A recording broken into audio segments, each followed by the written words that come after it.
गांव के एक छोटे से घर में रमेश अपने बड़े भाई सुरेश और भाभी सीमा के साथ रहता था। सुरेश शहर में काम करता था और अक्सर घर से दूर रहता था। सीमा, जो देखने में सुंदर और व्यवहार में गंभीर थी, घर की सारी जिम्मेदारियां संभालती थी। रमेश और सीमा के बीच एक अनकहा अपनापन था, जो धीरे धीरे गहरी दोस्ती में बदलने लगा।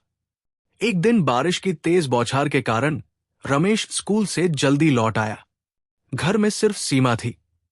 भीगे कपड़ों में ठंड से कांपते रमेश को देखकर सीमा ने उसे तौलिया दिया और चाय बना दी। बातचीत के दौरान सीमा ने रमेश से उसके भविष्य के सपनों के बारे में पूछा। रमेश खुलकर अपनी बातें बताने लगा और सीमा उसकी हर बात को ध्यान से सुन रही थी। समय बीतता गया और दोनों की बातचीत गहरी होती गई। लेकिन एक दिन सीमा ने रमेश को कुछ ऐसा कह दिया जिससे सब बदल गया। उसने कहा, रमेश, अगर तुम्हारे भैया की जगह तुम मेरे पति होते तो जिंदगी कितनी आसान होती। ये सुनते ही रमेश हैरान रह गया।